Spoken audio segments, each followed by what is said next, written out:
Well, happy Monday, friends. We hope the start of your week was just as wonderful as this show is going to be. Boy, that's humble, isn't it? Yeah. Okay. Setting the bar high. This is Florida Tonight. I'm Chris Cato. And I'm Haley Hines. It is perfectly fine to boast because we have a lot of good stuff going on tonight. So here's what you have to look forward to. You may have heard of Fat Bear Week, where the public votes on which Alaskan bears have done the best job of packing on pounds for the winter. Well, we are putting a Florida twist on it. Welcome to Fat Gator Week. It's about time. And you know, getting a new roommate can be tough unless you're this two-toed sloth.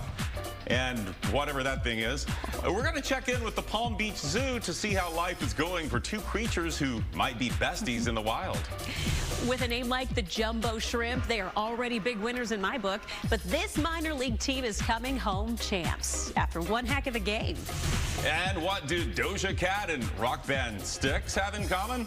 Don't worry, this isn't some kind of crazy riddle, though it does have us thinking, what do they have in common? She sang woman, they sang lady? I don't know, maybe that's it.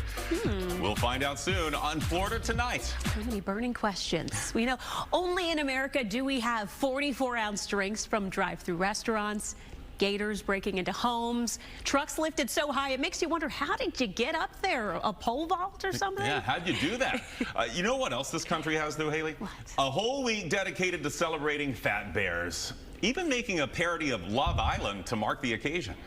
It's decision time, Villa fans! Who is stealing your heart and your vote today? Here's 856, the OG boss of Brooks Falls. For over a decade, he ruled with muscle, scars, and sheer presence.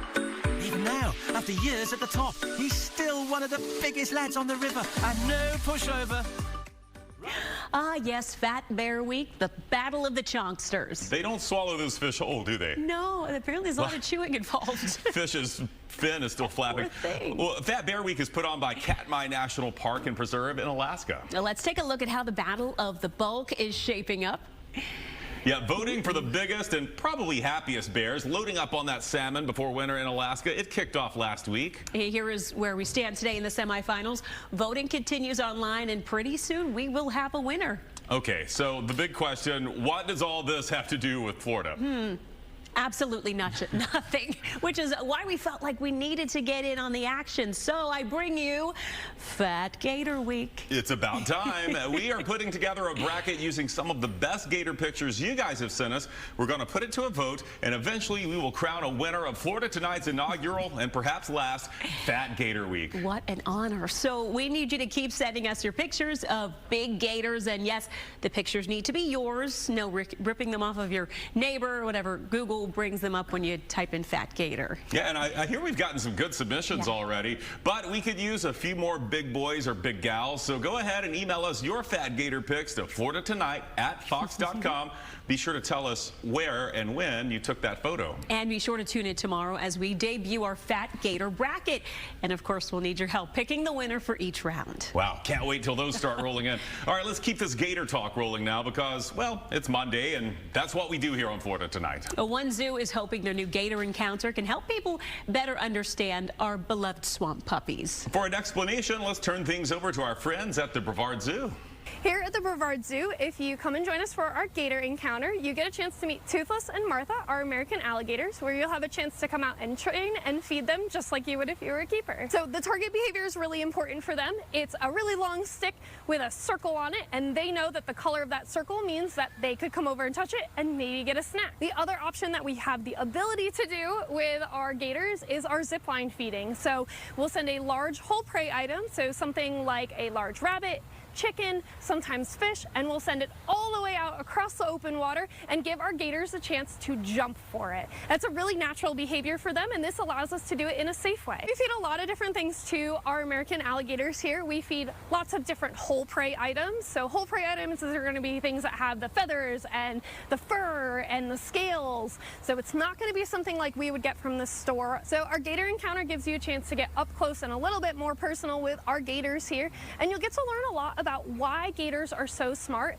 and why it takes so much to be able to protect them. So you'll learn a little bit about the habitat destruction that's happening and how you can help them throughout that. You'll learn a little bit about why they learn things so quickly and how they have interactions with people that aren't always so positive, and things that you can do to help our gators here in Florida be a little bit safer in their environment. So because our gators are reptiles, that means as it gets colder, they are not going to want to participate as much. So this encounter is only available up until November 1st. Well, you heard it there. See, our gators don't hibernate, but they do slow down a little when the temps drop a little. All right, you can enjoy that wild encounter between now and November 1st at the Brevard Zoo.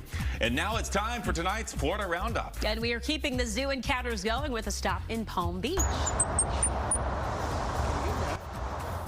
Well, hello there, you squeaky ginger. That is a golden lion tamarin. And what do we have here? One of my favorite animals, the Hoffman's two-toed sloth, munching away on some lettuce. Looks like the tamarin wants some too. The Palm Beach Zoo decided to make these animals roommates in a new enclosure. We have 2 different species within the habitat. Naturally, they'd be interacting in the wild as well, so we're happy to show off that natural ability. Being able to see them up close and personal is really a way to inspire connection. The zoo says it designed their habitat to look like a South American rainforest, aka their hometown. To promote conservation of these wonderful species, you can visit them at the Palm Beach Zoo daily from 9 to 5. Oh, over in Clay County, a wayward horse ended up stuck inside a swimming pool. Now, you're not that kind of seahorse. Don't worry, it's okay. It just needed a big helping hand to get on out of there. This all happened in Middleburg, where Clay County Fire Rescue teamed up with St. Johns County Fire Rescue to lift that horse safely out of the pool. Dog, that pool water, did you see that? That was a cesspool. Yeah. All right, from trouble in the water to preventing trouble from happening in the first place. In Volusia County, another awesome team up between the Sheriff's Office and a group called No Longer Fatherless, who spent time teaching boys how to surf. But this wasn't just about catching some waves. And it's such a special thing to help our foster and at-risk youth, to give them empowerment that they can do better in life than their circumstances does not define who they are. That's what it's all about. Sheriff Mike Chitwood seen there, and later commending all of the mentors who took the time to make a huge difference. We certainly salute them, and we salute the Osceola County Sheriff's Office for their sweet new ride. Oh man, the mission behind it is even sweeter. This is their Special Olympics Awareness Camaro. Yeah, you can see they went with a comic book look there for their superhero theme, saying special needs athletes are the real superheroes. They have entered it in the Florida Sheriff's Association's Vehicle Graphics Contest. Show them some love by casting a vote on the Osceola Sheriff's Facebook page. I was just studying it. It's like a life-size kind of Matchbox car. Yeah, That's it looks sweet. cool, doesn't it? Yeah. Well, from Italian, Cuban, Thai, everything in between. There are endless options when you're hungry here in Florida. And you know, this hour of the day, we always get hungry. I'm hungry thinking about all the great spots across our great state. And a new report by Wallet Hub seems to agree that we've got some great places to eat. In the 2025 list of best foodie cities in America, the #1 city is, drumroll please, Miami. It ranks above the rest for affordability, availability of affordable restaurants, rated at least 4.5 stars, and is ranked high for number of restaurants per capita. It also ranks #2 in diversity, accessibility, and quality. And coming in at #5, Orlando, followed by Tampa at #7. Nice. Hey, not bad. 3 Florida cities ranked in the top 10 for food. Couldn't agree more with this list. And Wallet Hub compared more than 180 of the nation's largest cities. Way to go, Florida. Now to a South Florida teen who grew up with dreams of becoming a professional motocross racer. Yeah, after a life-changing injury, though, he thought that dream was over. But, you know, tonight on Florida Tonight, we are here to give you good news. He is now getting ready to compete on the big stage representing Puerto Rico. Our friend Sylvia Sparks has more. After 2 years away from the sport, Ivan Aldama Jr. is back on his bike, training in Lee County for the biggest race of his life, Motocross of Nations, representing Team Puerto Rico. I've been racing in Puerto Rico for like 2-3 years now, and I go every twice a year. 2 years ago, Aldama suffered a devastating injury. And I got hurt really, really bad, so I was out for like a year, couldn't walk for like 7 months in a wheelchair. Basically from there, we just decided to stop, the sport. From there, I actually got a phone call if I wanted to race for the MX of Nations for Team Puerto Rico. And obviously I didn't have to think about it twice. I was like, let's do it. He spent this summer at Motor Bros in Lee County, training with his coach, former pro rider Matt Bisceglia. The last few months he's pretty much started from zero. zero because when you take time off in this sport, you kind of lose your base of fitness. You lose that feel. We've been grinding. He hasn't really had any time off. It's been a hot summer, and we've just kind of put the work in to, get him to where he is now. Aldama says the training has been grueling, but worth it. To be honest, they've been hard. It's been the hardest, camp. I feel like I've just grown my cardio a lot. And obviously, now I'm smarter. I'm coming into the sport smarter than before. When he lines up next weekend, it will be his first professional race. I'm excited to race against the best in the world that I've never done before. Never even done a professional race in my life, so it'll be my first one. And it started off like that. I feel like it's really cool. A debut that seemed like a distant dream not long ago. All right, go get him, Aldama. We will be cheering him on. He's going to crush it. From one sport to another now, the Birmingham Rumble Ponies, the Akron Rubber Ducks, the Rocket City Trash Pandas. I love anything Trash Panda wins. But minor league baseball teams, they never seem to disappoint us when it comes to their mascots. And with the name, the Jacksonville Jumbo Shrimp, well, they're already winners in our books. Yeah, love that name. And over the weekend, they were winners on the field, too, in a huge way, bringing home the AAA National Championship in the most dramatic of fashions. Again, here's the pitch. Fly ball, deep right center. It's deep. Clark back. It's out of here. Out of here. It's a walk-off two-run homer to win the AAA National Championship. That is how you win it, with a walk-off homer in the bottom of the ninth.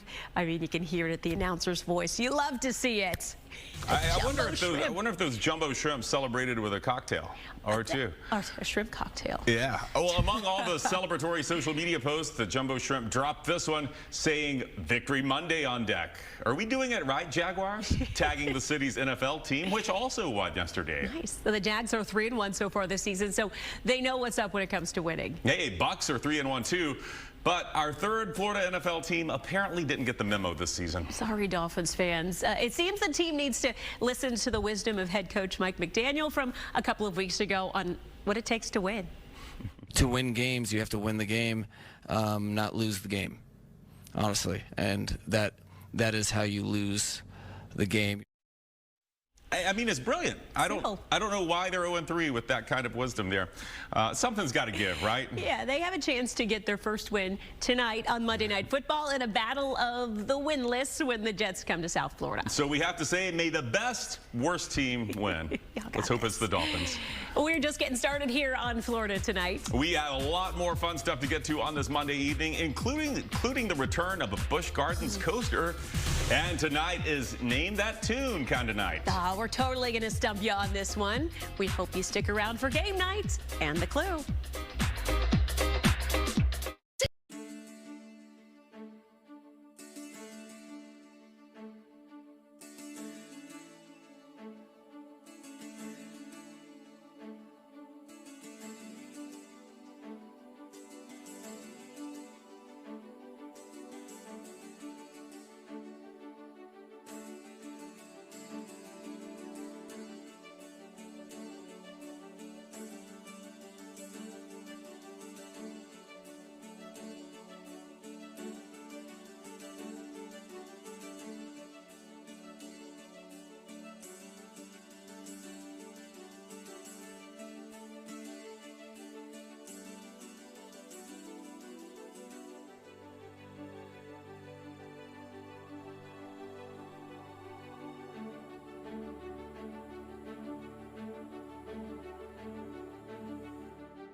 Here is something to get you in a good mood on this Monday. Doja Cat is coming to Florida. All right. The artist is going to make a few stops in the state as part of her Tour Ma Vie World Tour. So mark these dates down on your calendar for next year. She will be in Miami on November 11th, Tampa on November 13th, and Orlando November 14th, 2026. Next year? We got to wait until, oh my goodness. Get to, all that anticipation can build. Well, tickets go on sale Friday, October 10th. And speaking of concerts.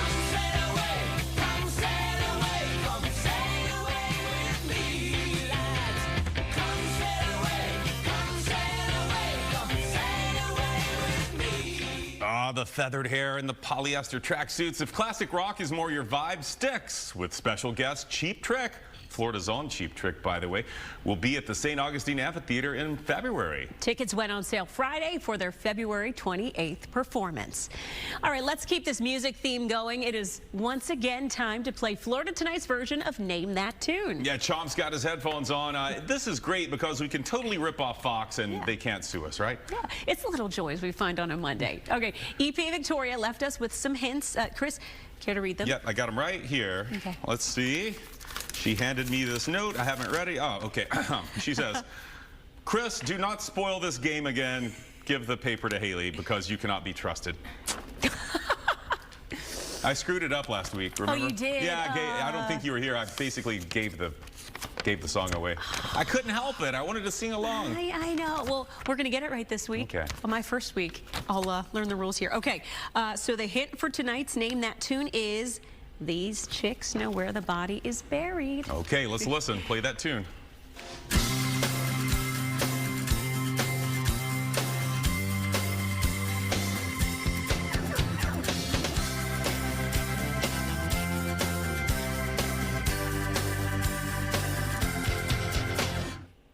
I'm not saying a word, but I think I know what it is. I think I know what that song is, too. I feel like this would be on Chomp's playlist out by the pool. All righty. Do you think you know what song it is? Yeah, email us your best guess to Florida Tonight at fox.com. The winner will receive bragging rights. I know. And no prizes yet. But if you keep watching, maybe the bigwigs will give us some pocket change in the new year and we can hand out some real prizes. Yeah. We will reveal the winner at the end of the show. All right, and be sure to keep it right here on Fox. The legit Name That Tune is coming up at 8. It's fun to watch with the whole family or alone. Screaming the right answers at the TV. We don't judge. That's how we watch. Fun. All right, so get ready to run like your life depends on it because some creepy creatures are lurking behind the next corner. It is a Halloween-themed 5K that has a lot of runners signing up. Stay tuned.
Welcome back. Let's head out to the parks, and by show of hands, who's excited for Halloween? Oh, yeah.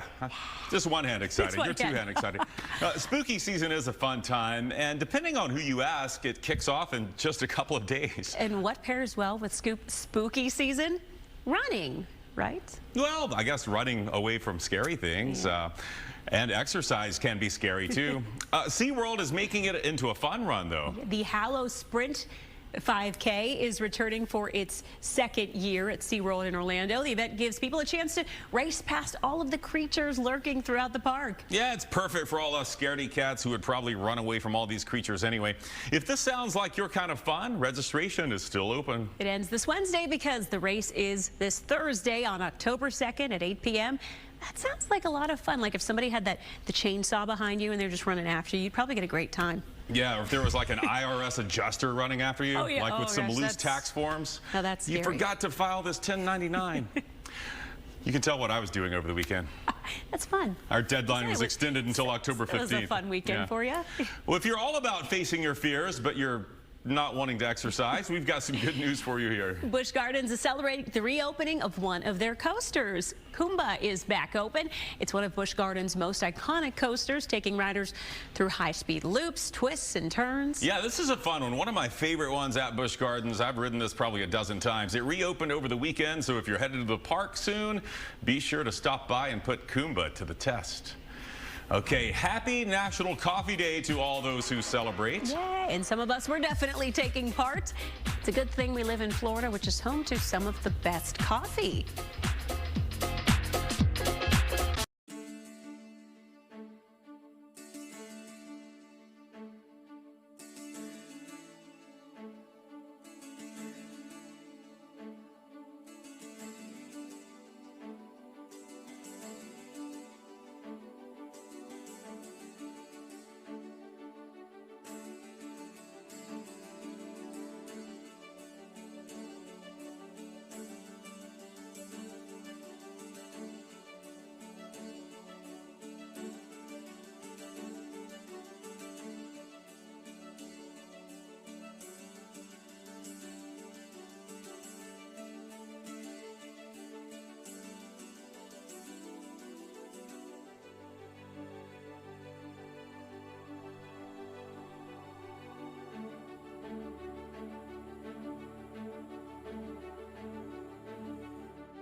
It is never too late for a cup of coffee, right?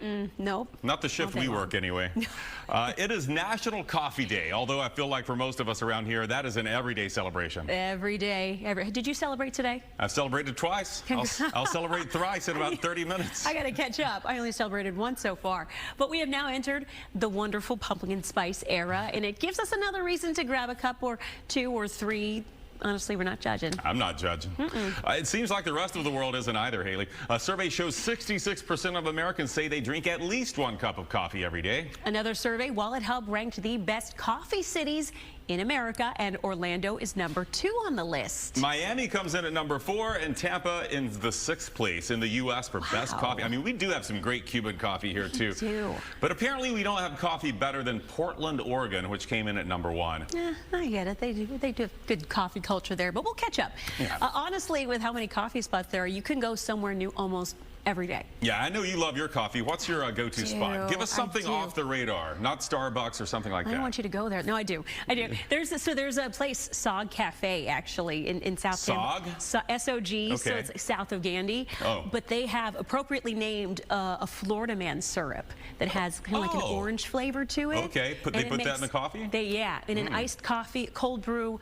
It's perfect for just walking out in that devastating heat, but you feel good. You know, feel like I've a got Floridian. one. Yeah, I got to try that. How about Jet City Espresso I've in always Hyde wanted Park? to go there. It is. I kind of hesitate to tell people about it, although I just did. But they have a Florida-esque that has orange peel in this latte. Oh man, it is outstanding. All right, so we put this question to you, Florida Tonight viewers. We want to hear about your favorite local coffee spots where you live. Let us know. But first, you've also let us know what you think the answer was to our Florida Tonight Name That Tune song. All right, viewer Bubba Smith was the first person to guess the song correctly out of more than 50 submissions tonight. Wow, thanks, guys. You guys are listening, and congrats to Bubba Smith. And one more time, that song was... And they don't lose any sleep at night, 'cause Earl had to die.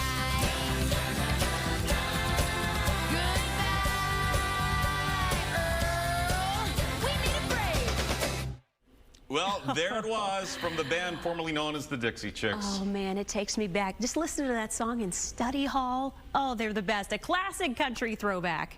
It's kind of dark, though. I mean, by the end of the song, I'm pretty sure Earl had been dismembered and they were selling his parts in Tennessee ham and strawberry jam. He didn't sound like he was a nice guy, but they seemed to take matters into their own hands. That chick justice, gotta watch out for it. Yeah, sisters, they'll take care of each other. Time for us to go the way of Earl and say goodbye to. It's been fun, but we'll see y'all tomorrow. Have a good night.